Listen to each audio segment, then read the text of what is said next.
बच्चों, good morning to all of you. स्वागत है आपका आपके प्यारे से YouTube channel Buddha academy teach Vimal Kumar.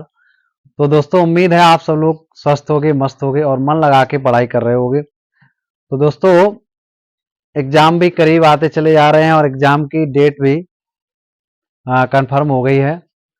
17 फरवरी से एग्जाम। तो दोस्तों, इसी तरीके से अपनी तैयारी को और मजबूत करते रहिए और हम आपको एग्जाम तक ऐसा कंटेंट प्रोवाइड करवाएंगे जिससे आप अच्छा एग्जाम में स्कोर कर पाओ। तो दोस्तों, बने रहिए इस चैनल पर और इसका सपोर्ट करते रहिए और इसी के साथ साथ आपको हम अच्छे से अच्छा कंटेंट प्रोवाइड करवाएंगे। तो एग्जाम करीब आते चले जा रहे हैं, आप लोगों की चिंताएं बढ़ती चली जा रही हैं। तो चिंताओं को आप मत बढ़ाइए और अपनी पढ़ाई में लग जाइए। तो दोस्तों, आज हम स्टार्ट करते हैं class 10th math, chapter first है वास्तविक संख्याएं। तो दोस्तों, वास्तविक संख्याओं के बारे में आप क्लास 10th, वो 9th, 8th और 7th में पढ़ चुके होंगे।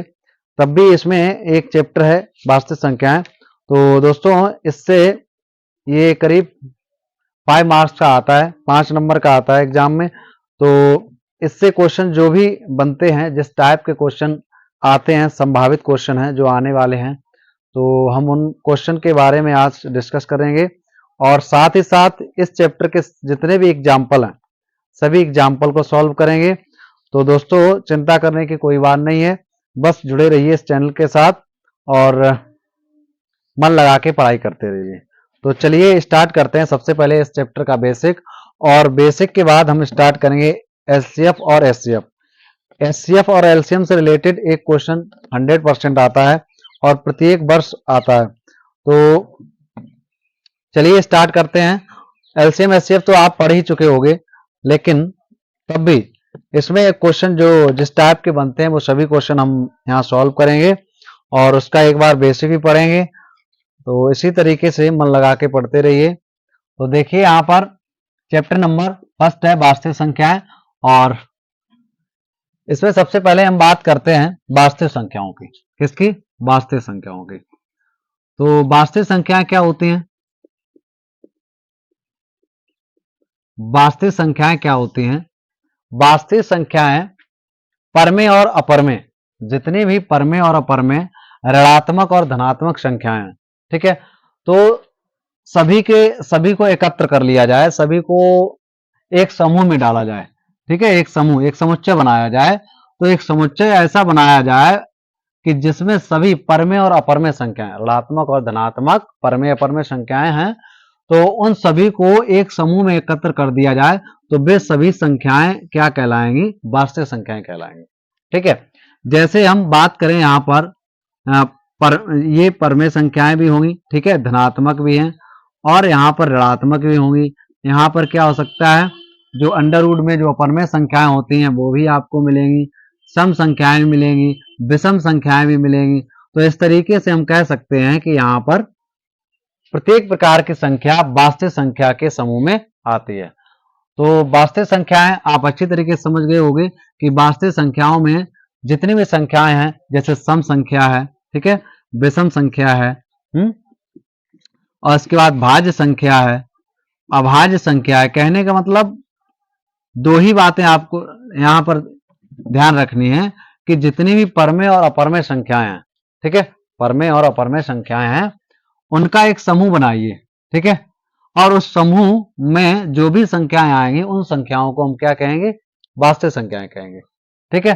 तो वास्तव नंबर 2 क्या ध्यान रखना है, वास्तविक संख्याओं को कैसे लिखेंगे? एक समुच्चय में लिख देंगे, ठीक है, कि सभी संख्याओं का एक समुच्चय, परमेय और अपरमेय संख्याओं का समुच्चय क्या कहलाएगा? वास्तविक संख्या कहलाएगा, ठीक है। तो दोस्तों, चलिए देखिए इसके आगे। अब इसी जितनी वास्तविक संख्याएं हैं इनसे रिलेटेड क्वेश्चन जो भी बनते हैं तो उन क्वेश्चन को देखेंगे। सबसे पहले हम इस वास्तविक संख्या पर आधारित एलसीएम और एचसीएफ को देखते हैं, ठीक है, एचसीएफ और LCM. HCF highest common factor और एलसीएम लोएस्ट कॉमन फैक्टर, ठीक है। तो देखिए एलसीएम कैसे ज्ञात करते हैं? एलसीएम गुणनखंड विधि से भी ज्ञात करते हैं, ठीक है, गुणनखंड विधि। और गुणनखंड अभाज्य गुणनखंड, इसके अभाज्य गुणनखंड कर लेंगे और उसमें जो ही फैक्टर कॉमन मिलेंगे उनको कॉमन लेके तो उससे क्या है एचसीएफ निकल के आ जाएगा। इसके बाद भाग विधि से, कौन सी विधि से, भाग विधि से, ठीक है। तो भाग विधि से एचसीएफ और एलसीएम और अभाज्य गुणनखंड विधि से भी एचसीएफ एलसीएम याद करते हैं, ठीक है, इस तरीके से। तो देखिए यहाँ भाग विधि, ठीक है, और गुणनखंड विधि। तो अभाज्य गुणनखंड विधि, तो इसमें क्या होता है, एचसीएफ क्या होता है, एचसीएफ जो भी संख्या है उनके हम अभाज्य गुणनखंड करेंगे। पहले हम गुणनखंड विधि से देखते हैं। तो जो भी संख्या है एचसीएफ अभाज्य गुणनखंड विधि से, ठीक है, अभाज्य गुणनखंड विधि से, ठीक है, अभाज्य गुणनखंड विधि से। तो देखिए एलसीएम के एचसीएफ क्या होता है अभाज्य गुणनखंड विधि से। तो इसमें आपको ये ध्यान रखना है जितनी भी संख्याएं हैं उनके आप अभाज्य गुणनखंड करिए, ठीक है। और अभाज्य गुणनखंड करने के बाद क्या देखेंगे कि उन जो भी अभाज्य गुणनखंड आए हैं उनमें से जितने उभयनिष्ठ गुणनखंड हैं उनकी सबसे लघुत्तम घात मतलब छोटी घात ही एचसीएफ होगा, ठीक है। क्या बताया है, जितनी भी संख्याएं हैं उनमें से उनके अभाज्य गुणनखंड में जो सबसे छोटी घात होगी अभाज्य उभयनिष्ठ, ठीक है। तो उभयनिष्ठ अभाज्य गुणनखंड में जो सबसे छोटी घात होगी उसे हम एचसीएफ कहेंगे। जैसे एग्जांपल आपको एक बताएं तो आपको अच्छे तरीके से समझ में आ जाएगा। जैसे यहां पर दिया जाए 24, ठीक है, 24 और 36 का अभाज्य गुणनखंड विधि से, अभाज्य गुणनखंड विधि से एचसीएफ निकालना है, ठीक है। क्या निकालना है, एचसीएफ ज्ञात कीजिए।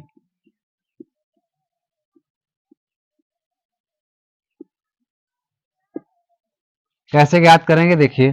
तो सबसे पहले हम क्या करेंगे, सबसे पहले 24 के अभाज्य गुणनखंड करेंगे। तो इसका इधर सॉल्यूशन देख लीजिए यहां पर।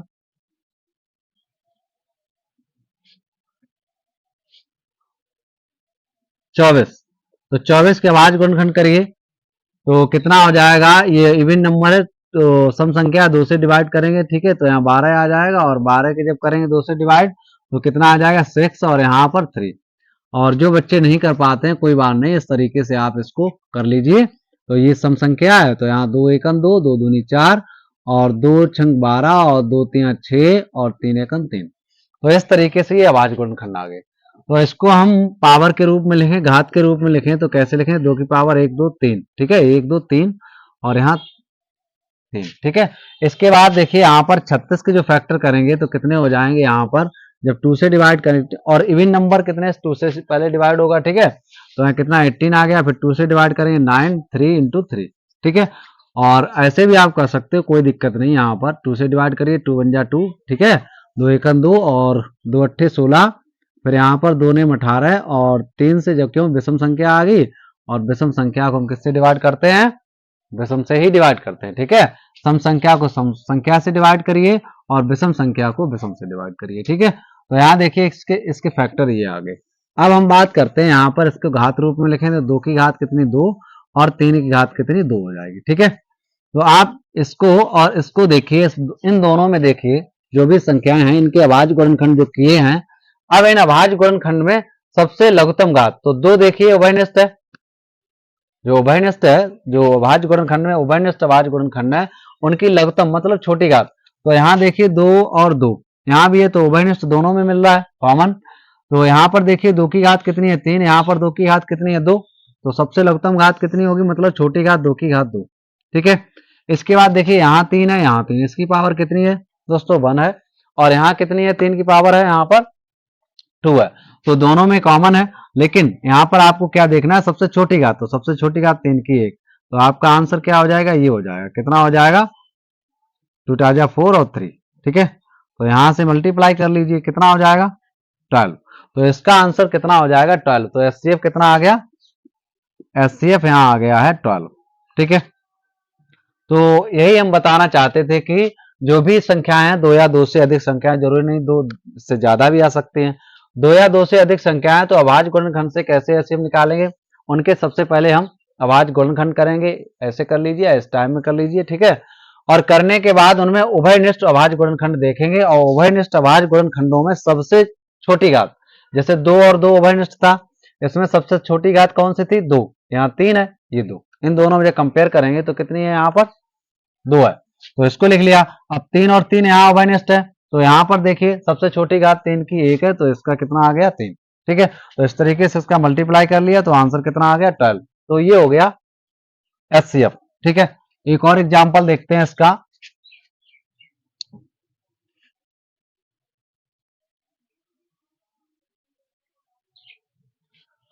तो देखिए यहाँ पर एक और इसका एग्जाम्पल देखते हैं, जैसे यहाँ पर 18, ठीक है, 18 और 45, यहाँ कितना है? 45, ठीक है। 45 का HCF निकालना है, ठीक है, अभाज्य गुणनखंड से। तो क्या करें? सबसे पहले 18 एक फैक्टर कर लीजिए। 18 एक फैक्टर कितने होंगे? तो सम संख्या है, 2 से डिवाइड करिए यहाँ पर, तो कितना आ जाएगा? यहाँ पर 2 नेम 18 और 3 त्रिका 9 और 3 एकम 3, ठीक है। तो कितना आ गया? 2 और 3 और 3। तो यहाँ देखिए 2, 3 की घात कितनी हो जाएगी? 2। 45 के फैक्टर यहाँ करिए, ठीक है। तो जब 45 ये विषम संख्या है तो 3 से डिवाइड करिए, ठीक। तो देखिए यहाँ पर विषम संख्या से ही डिवाइड होगी, 3 से नहीं होगी तो 5 होगी, 5 से नहीं होगी तो 7 से होगी, ठीक है। ऐसे ही आप विषम संख्या से ही डिवाइड करिए, और फिर डिवाइड करने के रूल भी क्या नाम आप लोगों ने पढ़े होंगे, ठीक है। तो कितना हो जाएगा यहाँ पर? 3 एकम 3, और इधर एक बचा, तिप्चे 15 और तिप्चे 15, और यहाँ पर 5 से जब डिवाइड करेंगे तो 5 एकम 5, ठीक है। तो कितना आ गया यहाँ पर? जब 45 के यहाँ गुणनखंड करेंगे तो 3 इंटू 3, और ये हो गया, तो 3 की पावर देखिए यहाँ 2, 5 पावर है 1, ठीक है। अब देखिए ये अभाज्य गुणनखंड इस संख्या के रहे, और इस संख्या के अभाज्य गुणनखंड ये रहे, ठीक है। अब इन दोनों में देखिए कॉमन क्या है? जैसे 2 और 2 लेना चाहें हम, अब 2 और 2 लेना चाहें तो यहाँ पर 2 है, यहाँ पर है नहीं, ठीक है। जब यहाँ पर है नहीं तो इसको हम टर्मिनेट कर देंगे, इसको लेना नहीं, मतलब एससीए में वही लेना है जो उसका उभयनिष्ठ गुणनखंड हो, ठीक है। और उभयनिष्ठ गुणनखंड में ये देखना है सबसे छोटी घात किसकी है, तो उसी को लेना है। अब यहाँ देखिए दोस्तों 3 है, यहाँ भी 3 है, यहाँ 3 है, इसकी पावर उभयनिष्ठ में लगेगा। अब उभयनिष्ठ के बाद देखिए इसकी पावर 2 है, इसकी पावर 2 है, तो पावर इसमें क्या है? बराबर है। तो यहाँ पर ना तो कोई छोटा है ना बड़ा, तो यहाँ पर 3 पावर लेनी पड़ेगी, क्योंकि उभयनिष्ठ है, 3 की पावर 2 लेनी पड़ेगी। अब देखिए यहाँ 5 है, यहाँ कहीं 5 है नहीं है, तो इसको भी टर्मिनेट कर दीजिए। तो आंसर कितना आ जाएगा? एचसीएफ कितना आ गया यहाँ पर? 3 की पावर 2, तो यहाँ पर आ जाएगा 9। एचसीएफ कितना आ गया? 9, ठीक है दोस्तों। तो उम्मीद है इस तरीके से अभाज्य गुणनखंड बेस से आपको एचसीएफ अच्छे तरीके से समझ में आए होंगे। अब देखते हैं यहाँ पर एलसीएम कैसे निकालते हैं, अभाज्य गुणनखंड से एलसीएम कैसे निकालते हैं, ठीक है। तो एलसीएम में क्या होता है? एलसीएम में उभयनिष्ठ आपको नहीं देखना पड़ेगा, आप उसमें जो गुणनखंड करेंगे नहीं, जितनी भी संख्या हो, 2 या 2 से अधिक संख्या हो, तो उनके अभाज्य गुणनखंड में जो सबसे बड़ी घात होगी, प्रत्येक संख्या में देखेंगे जो सबसे बड़ी घात होगी उसका हम क्या करेंगे? गुणनफल करेंगे, ठीक है। सबसे बड़ी घात का गुणनफल ही एलसीएम कहलाता है।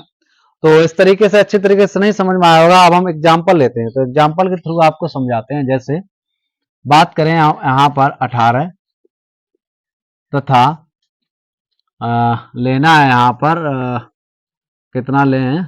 चलिए यहाँ पर 24 लिए ले रहे, ठीक है।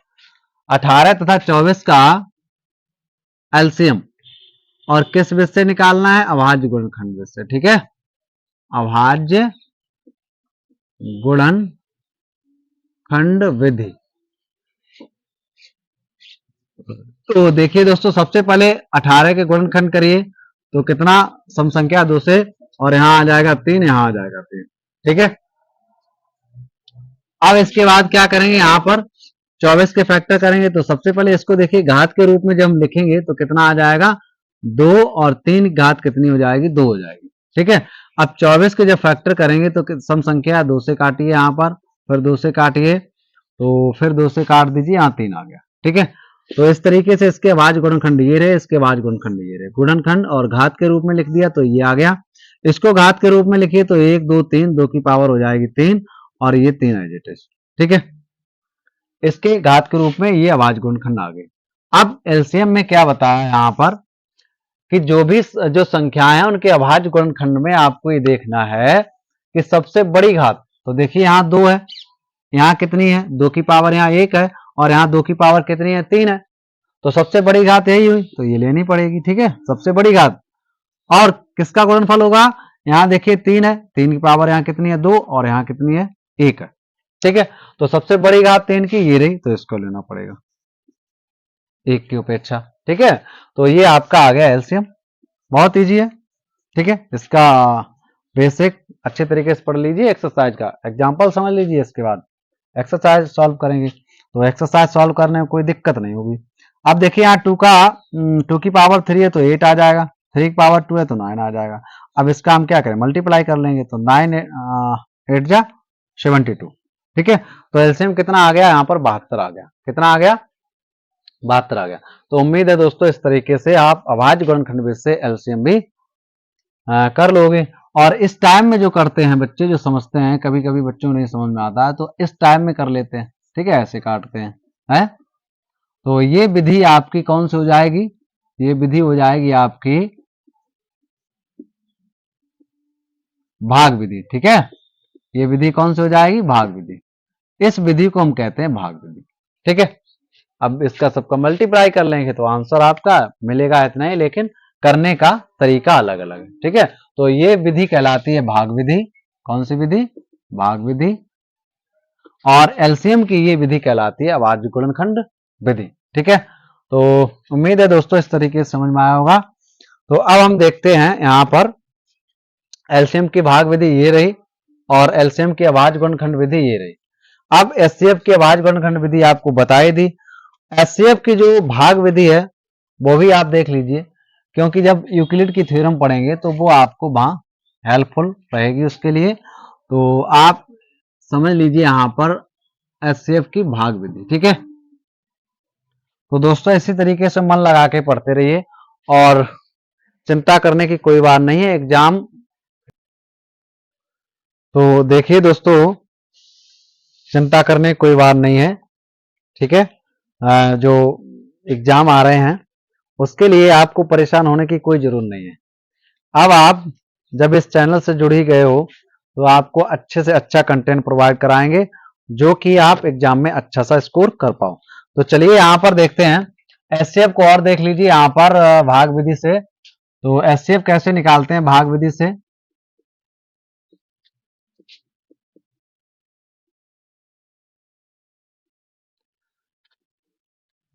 जैसे यहां पर आपको एग्जाम्पल के थ्रू समझाएं, 24 तथा 36 का एचसीएफ निकालना है। ठीक है, और किस मेथड से, डिवीजन मेथड से। तो देखिए यहां पर सबसे बड़ी संख्या कौन है इन दोनों में, ये है। ठीक है, 36। तो क्या करें हम, इसको बनाएंगे भाज्य, इसको बनाएंगे यहाँ पर भाज्य, यहाँ देख लीजिए।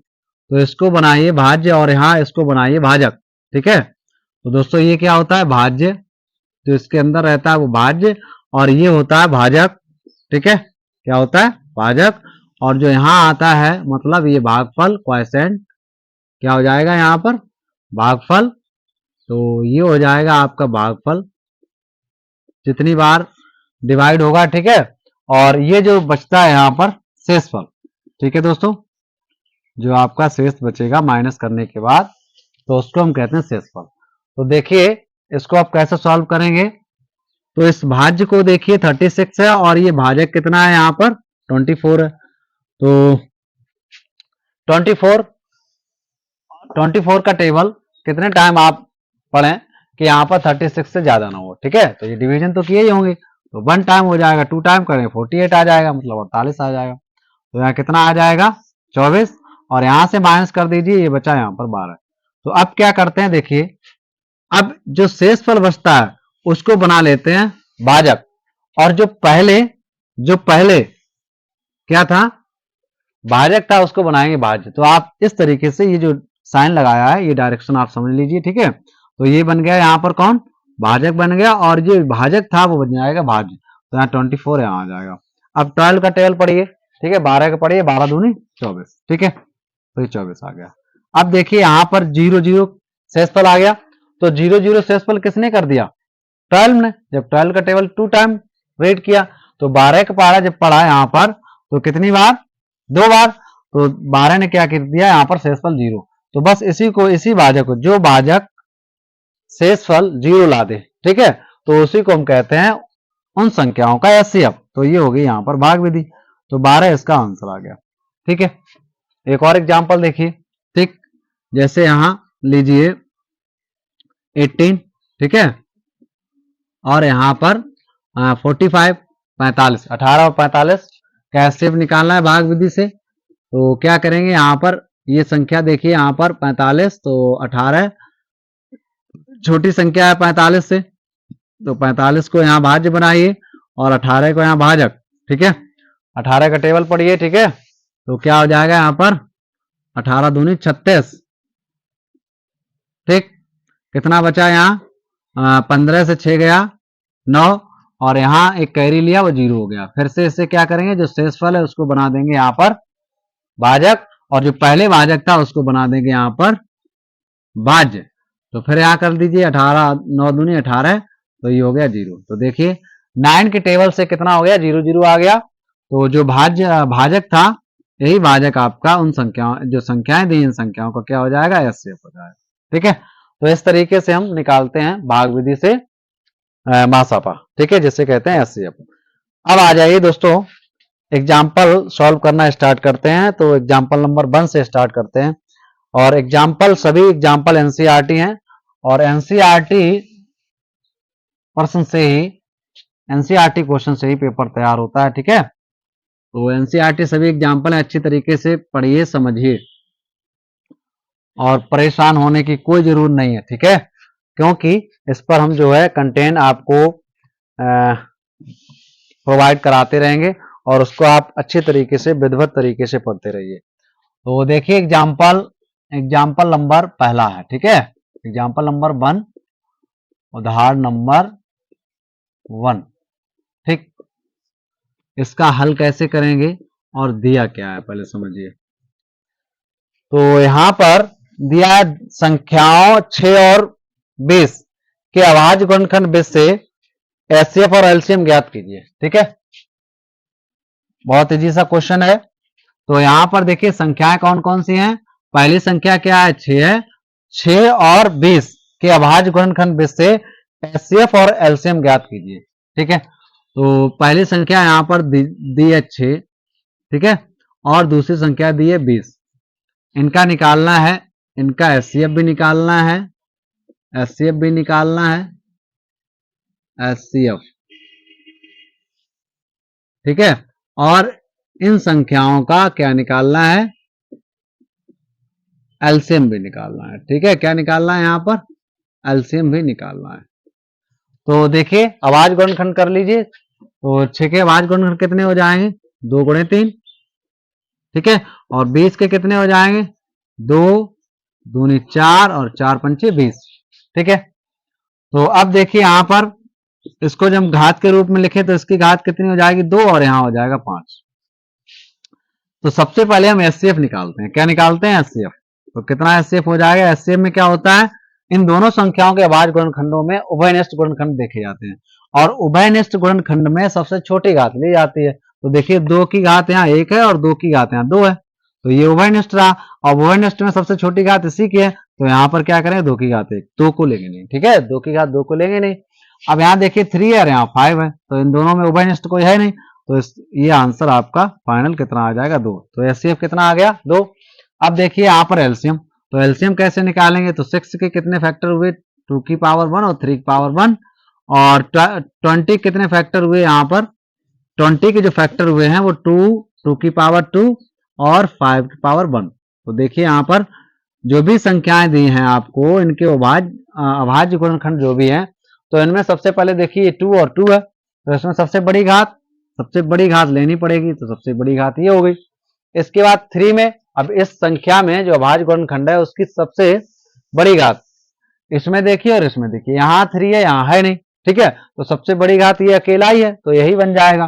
ठीक है, तो कितना? 3 की पावर 1। अब इसमें देखिए 5 है, इसमें उभयनिष्ठ तो गुणनखंड देखे नहीं जाते हैं, इसमें ये देखा जाता है कि दोनों संख्याओं के जो भाज्य गुणनखंड है उनमें सबसे बड़ी घात कौन सी है।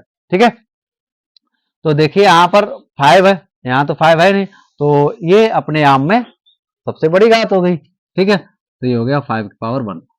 अब इसका मल्टीप्लाई कर लीजिए, 2 की पावर 2 है तो ये 4 हो गया, और यहाँ हो जाएगा 3 इंटू 5। ठीक है, तो कितना हो जाएगा, 4 3 12 और 12 पंचे 60।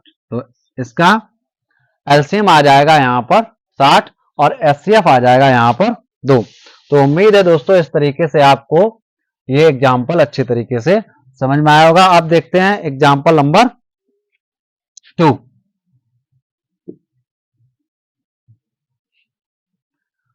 जो यूपी बोर्ड का एग्जाम होता है उसमें 20 ऑप्शनल क्वेश्चन आते हैं, 20। ठीक है, ओएमआर फिल करने के लिए, तो उसमें बहुत इजी से क्वेश्चन आते हैं।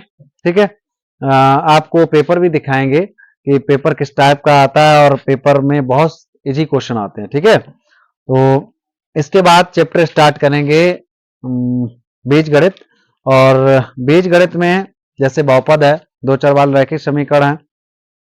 ठीक है, तो इनको हम अच्छे तरीके से समझेंगे, और ये बीज गणित आता है इसमें 18 नंबर का। ठीक है, और ये जो चैप्टर पढ़ा रहे हैं ये आता है 5 मार्क्स का, तो ये 5 मार्क्स में जो आएंगे वो ऑप्शनल ही आएंगे। ठीक है, तो ये ध्यान रखना। अब देखिए एग्जाम्पल नंबर 2, उदाहरण नंबर 2 है इसका। ठीक है, तो उदाहरण नंबर 2 में क्या है, संख्या 6, 72 और 120 का अभाज्य गुणनखंडन विधि द्वारा एचसीएफ और एलसीएम निकालना है, और ये एनसीईआरटी क्वेश्चन है 2019 में बीबी। ठीक है, इसका कोड भी दिया है उत्तर प्रदेश 2019 बीबी, ये आ चुका है। ठीक है, तो सभी क्वेश्चन ये जितने भी एग्जाम्पल हैं सभी ऐसे एग्जाम्पल हैं, एनसीईआरटी एग्जाम्पल हैं, और सभी आए हुए एग्जाम्पल हैं। ठीक है, एग्जाम में तो अच्छे तरीके से इनको समझिए। और देखिए क्या है, एक संख्या, पहली संख्या यहाँ पर दी है 6 और यहाँ पर है 72, इसके बाद क्या है, इसके बाद है 120। तो इनका एलसीएम भी निकालना है और एचसीएफ भी। तो अभाज्य गुणनखंड करिए, तो 6 के अभाज्य गुणनखंड कितने हो जाएंगे, 2 गुणे 3। ठीक है, अब यहाँ पर 72 जब अभाज्य गुणनखंड करेंगे तो कितने हो जाएंगे, चाहो तो आप इसको 72 को ऐसे लिख के गुणनखंड कर सकते हो, या फिर इसको यहीं कर लीजिए। कैसे, 2 36 बनेंगे, फिर यहाँ पर 18 बनेंगे, फिर 2 9 बन जाएंगे, फिर 9 का 3 इंटू 3 हो जाएगा। ठीक है, अब देखिए यहाँ पर 120 का जब हम करेंगे तो 120 का करेंगे, यहाँ पर कितना आ जाएगा, 2 से डिवाइड करें 60 बचेगा, फिर 2 से डिवाइड करें 30, फिर 2 से डिवाइड करेंगे तो यहाँ पर 15, और 2 अब 15 3 से डिवाइड होगा तो यहाँ बचेगा 5। आप चाहो तो इस तरीके से लिख के और इसको फैक्टर कर सकते हो। ठीक है, तो ये तो आपको मेथड आता ही होगा फैक्टर करने वाला, वही फैक्टर उठा के यहाँ लिख दीजिएगा। ठीक है, सम संख्या हो तो सम से स्टार्ट करिए इसको डिवाइड करना, और विषम हो तो विषम से डिवाइड करिए। ठीक है, तो देखिए यहाँ पर 72 और 6 ये हो गए। अब इसको हम घात के रूप में लिखें तो कितना हो जाएगा, तो इसका घात रूप कितना हो जाएगा दोस्तों, यहाँ देख लीजिए, इसका घात रूप हो जाएगा 2 की पावर 1 और गुणे 3 की पावर 1, और इसको जो हम घात रूप में लिखेंगे तो 1 2 3, तो 2 की घात 3 और गुणे 3 की घात 1 2। ठीक है, इसको जब घात के रूप में लिखें तो कितना हो जाएगा, 2 2 2, 3 बार है तो 2 की घात 3 और 3 एक बार है और 5 एक बार है। ठीक है, तो सबसे पहले यहां हम निकालते हैं, क्या निकालेंगे, एचसीएफ। ठीक है, एचसीएफ में फिर से देखिए क्या होता है, जो भी अभाज्य गुणनखंड है, जितनी भी संख्या है उन सभी संख्याओं में उभयनिष्ठ गुणनखंड देखिए, और उभयनिष्ठ गुणनखंड में जो भी सबसे छोटी घात वाला गुणनखंड होगा उसको हम एचसीएफ बनाएंगे। ठीक है, तो देखिए यहाँ भी 2 की पावर 1 है, यहाँ 3 पावर है, यहाँ 3 पावर है। अब ये उभयनिष्ठ है, इसमें सबसे छोटी घात 2 की पावर 1, तो ये हो गया। इसके बाद आ जाइए इसमें, ठीक है, यहाँ देखिए 3 की पावर 1, ये 3 और ये 3 उभयनिष्ठ है। इसमें सबसे छोटी घात कितनी है, यहाँ 1 है, यहाँ 2 है, यहाँ 1, तो 1 है। ठीक है, 1 है। इसके बाद देखिए यहाँ पर 5 यहाँ है नहीं, यहाँ है नहीं, तो इसको छोड़ दीजिए, बस आपका आंसर यही हो जाएगा। तो कितना हो जाएगा, 3 2 6, तो इसका आंसर कितना हो गया, एचसीएफ कितना हो गया, 6। अब एलसीएम देखिए, तो एलसीएम को कैसे सॉल्व करेंगे, एलसीएम में क्या हो जाएगा, यहीं से देख लीजिए, यहाँ पर देखिए 2 है 2 है 2 है, तो 2 की पावर यहाँ 1 है और 2 की पावर यहाँ 3, यहाँ 3, तो इसमें देखिए दोस्तों सबसे हाईएस्ट पावर कितनी है, 3 है। ठीक है, 3 से बड़ा कोई है नहीं, तो इसकी पावर 3। ठीक, इसके बाद आ जाइए 3 में। यहाँ देखिए 3 की पावर 1, यहाँ 2 और यहाँ 1, तो सबसे हाईएस्ट पावर 3 की कितनी है? 2 है। ठीक है, वो हाँ 2 है। और इसके बाद देखिए 5, यहाँ 5 है नहीं, यहाँ 5 है नहीं, तो अपने आप में केवल एक बार 5 है और इसकी पावर है 1। इसकी पावर कितनी है दोस्तों? 1। तो ये अपने आप में एक हाईएस्ट पावर हो जाएगी। ठीक है, तो क्या करते हैं एलसीएम में जो एचसीएफ में जो उभयनिष्ठ होते हैं उनमें मिनिमम पावर देखते हैं। ठीक है, गुणनखंड की, और एलसीएम में हाईएस्ट पावर देखते हैं। ठीक है, अब इसका आप मल्टीप्लाई कर लीजिए, तो 2 की पावर 3 है तो 8 हो जाएगा, और 3 की पावर 2 है तो 9 हो जाएगा, यहाँ 5। ठीक, अब इसका जब मल्टीप्लाई करेंगे तो आंसर आ जाएगा यहाँ पर 72 इंटू 5 इज इक्वल टू हो जाएगा 5 2 जा 10 और कैरी 1 और 5 7 जा 35 36 360। कितना एलसीएम हो जाएगा? 360। तो उम्मीद है दोस्तों इस तरीके से इसको भी आपने अच्छे तरीके से समझा होगा और आपको समझ में आया होगा। ठीक है, तो इसमें एलसीएम इस तरीके से आ गया, ऐसे। ठीक है, तो अगला देखिए एग्जांपल, इसको नोट कर लीजिए। एग्जांपल नंबर है 3। तो एग्जांपल नंबर 3 में क्या दिया है?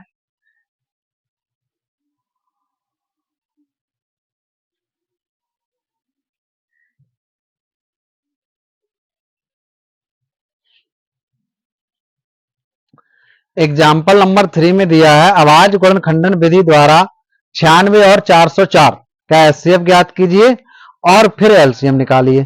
ठीक है, और फिर इनका एलसीएम ज्ञात कीजिए। तो देखिए दोस्तों, एचसीएफ तो हमें अभाज्य गुणनखंडन विधि द्वारा निकालना है और एलसीएम अभाज्य गुणनखंडन विधि द्वारा नहीं बताया गया। ठीक है, कहा गया फिर इसके बाद एलसीएम निकालिए। तो देखिए क्या करेंगे यहाँ पर, और फिर इसका अभाज्य गुणनखंडन विधि द्वारा एचसीएफ जब निकालें तो एलसीएम भी निकाल लेंगे, कोई दिक्कत नहीं है। लेकिन इसका एक और मेथड है, वो देख लीजिए। जैसे हम बात करें यहाँ पर, ये है 18 और ये है 12। ठीक है, सबसे पहले हम इसका निकालेंगे यहाँ पर एचसीएफ। तो एचसीएफ कितना हो जाएगा दोस्तों? 18 और 12 का। 18 और 12 का। अब इसमें एचसीएफ कैसे निकालते हैं आपको पता है, दो विधियों से। तो 18 जब हम फैक्टर करेंगे तो कितने? 2 गुणे 3 गुणे 3, और यहाँ पर हो जाएगा 2 गुणे 3 की पावर 2, और 12 जब फैक्टर करेंगे 2 गुणे 2 और गुणे यहाँ पर 3, तो 2 की पावर 2 और गुणा यहाँ पर 3। ठीक है, तो देखिए इसमें और इसमें कॉमन क्या है? कौन सा फैक्टर? ये है 2, और 2 की पावर मिनिमम कितनी? 2, वो सॉरी 1, और यहाँ भी 3 कॉमन उभयनिष्ठ है या कॉमन है, तो यहाँ पर इसकी 3 की पावर मिनिमम 1। तो इस तरीके से इसका आंसर आ जाएगा 6। एचसीएफ कितना आ गया? 6 आ गया। ठीक है, अब यहां पर यदि हम एलसीएम निकालें तो एलसीएम दोस्तों कितना हो जाएगा? इसका एलसीएम हो जाएगा, यहां पर देखिए 2 है, 2 है तो इसकी हाईएस्ट पावर है 2 की पावर 2। इसी तरीके से 3 की पावर है यहां पर 2, तो कितना हो जाएगा? 4 इंटू 9, यहां हो जाएगा कितना? 36 हो गया। तो एलसीएम आ गया 36 और यहां पर आ गया है एचसीएफ आ गया कितना है यहाँ पर? एचसीएफ 6। तो अब देखिए यहां पर क्या करते हैं, हम एक सूत्र बनाते हैं। यहाँ पर क्या है सूत्र, वो आप लोग पढ़ चुके होंगे। क्या है यहाँ पर देखिए, पहली संख्या गुणे दूसरी संख्या। ठीक है, पहली संख्या गुणे दूसरी संख्या, और बराबर में क्या होता है? LCM into HCF. LCM into HCF. ठीक है दोस्तों, तो ये आप नोट कर लेना, पहली संख्या गुणे दूसरी संख्या बराबर एलसीएम गुणे एचसीएफ। अब देखिए यदि हम एलसीएम इस तरीके से ना निकालते, ये वाला इस तरीके से ना निकालते, तो हम इसी सूत्र से ले आते। कौन कौन पता होना चाहिए? इसकी पहली संख्या और दूसरी संख्या और ये एचसीएफ। अब देखिए इसमें कितने पार्ट हो गए? 1 2 3, और चौथा है एलसीएम। 4 भाग हैं, 1 2 3 4। इन 4 राशियों में आपको कोई 3 राशियां दी जाएंगी और आपको चौथी राशि निकालने को कहा जाएगा। जैसे आपको पहली संख्या ना दी जाए, ठीक है, ये दे दिया जाए, ये दे दिया जाए, ये दे दिया जाए, मतलब दूसरी संख्या दे दी जाए और एचसीएफ दे दी जाए, एलसीएम दे दी जाए, तब भी आप इसे सूत्र को लगाइए। ठीक है, आपको यहाँ पर पहली संख्या दूसरी संख्या दी जाए, एलसीएम दिया जाए, एचसीएफ निकालने को कहा जाए, तब भी आप यही लगाइए। ठीक है, तो देखिए इसी तरीके से क्वेश्चन कैसे बन रहा है। पहली संख्या आपको गिवन है, दूसरी संख्या गिवन है, और यहाँ पर आपको एचसीएफ गिवन है, एलसीएम निकालने को कहा गया। तो देखिए जिसको हम निकालेंगे एलसीएम निकालेंगे तो क्या हो जाएगा, यहाँ पर पहली संख्या गुणा दूसरी संख्या, ये इनटू में ना एचसीएफ, तो किसमें हो जाएगा, डिवाइड में। तो एलसीएम जब हम निकालेंगे तो एलसीएम इज इक्वल क्या हो जाएगा, पहली संख्या मतलब first number into second number over बटे कितना हो जाएगा, एचसीएफ। ठीक है, इस तरीके से आप इसको लिख सकते हो। अब यहां से देखिए दोस्तों, फर्स्ट नंबर कितना है, 18 है, सेकेंड नंबर कितना है, 12 है, और इसका एचसीएफ कितना है, यहाँ पर 6 है। तो 6 से 18 को डिवाइड करिए, 3 आ जाएगा, और 3 में जब 12 से मल्टीप्लाई करेंगे तो 36 आ जाएगा। तो देखिए कहीं इसका आवाज गुणनखंड करना, वो यहाँ पर कहीं ये देखना पड़ा कि इसमें हाईएस्ट पावर कितनी है और कितना इसका एलसीएम होगा। इस तरीके से आप 36 इसका आंसर ला सकते हो। तो उम्मीद है दोस्तों इस तरीके से हम आने वाले क्वेश्चंस को सॉल्व कर सकते हैं। तो ये आइडेंटिटी आप लिख लेना, ठीक है, ये रूल आप नोट कर लेना। तो देखिए एग्जाम्पल नंबर 3, तो एग्जाम्पल नंबर 3 में यही है, ठीक है। तो एक को अभाज्य गुणनखंड विधि से एचसीएफ निकालना है और एलसीएम को ठीक इसी तरीके से निकालिए। और देखिए क्या है यहाँ पर, अभाज्य गुणनखंडन विधि द्वारा 96 और 404। उदाहरण नंबर 3, पहली संख्या है 96 और दूसरी संख्या कितनी दी है यहाँ पर, 404। तो चलिए 96 का हम क्या करेंगे, यहाँ पर अभाज्य गुणनखंड करेंगे। तो इस तरीके से कर लीजिए, ठीक है। कैसे, इवन सम संख्या है, तो 2 चौकू 8 और 2 अट्ठे 16 और 2 दूनी 4, 2 चौकू 8 और 2 एकन 2, 2 दूनी 4 और 2 छंग 12 और 2 तिया 6 और 3 एकन 3। ठीक है, ये हो गया। तो 96 के जो अभाज्य गुणनखंड हुए हैं यहाँ पर हल डाल दीजिए इसका, ठीक है। कितने हुए हैं दोस्तों, देखिए यहाँ पर 1 2 3 4 5, ठीक है। तो 2 इंटू 2 इंटू 2 इंटू 2 और इंटू 2, इसके बाद 3। तो इसको घात रूप में लिखेंगे 2 की पावर 5 और गुणे 3।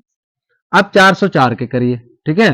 तो 404 के जब हम करेंगे तो कितना, 2 दूनी 4, 2 दूनी 4, ठीक है, 2 एकन 2, 2 एकन 2। इसके बाद 101, 101 किसके टेबल में आता है, 3 से डिवाइड होगा, विषम संख्या है, ठीक है, तो नहीं होगा। इसके बाद यहाँ लिख दीजिए 101, 101 से ही डिवाइड हो जाएगा, ठीक है। तो अब यहाँ इसके अभाज्य गुणनखंड कितने हुए, 2 गुणे 2 और गुणे 101, ठीक है। तो यहाँ पर 2 की पावर हो जाएगी 2 और गुणे 101। अब इसका निकालिए एचसीएफ। तो एचसीएफ कितना हो जाएगा दोस्तों, यहाँ पर एचसीएफ हो जाएगा, अब इसमें और इसमें देखिए कॉमन क्या है, 2 है, और 2 की हाईएस्ट पावर 5 और मिनिमम पावर कितनी है यहाँ पर, 2 है, तो इसी को लेना पड़ेगा। इसके बाद देखिए यहाँ 3 है, क्या यहाँ 3 है, नहीं है।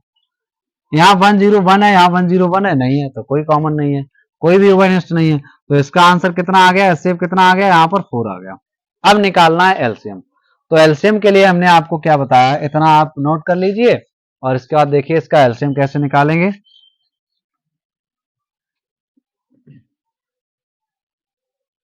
यहां पर देख लीजिए, ठीक है।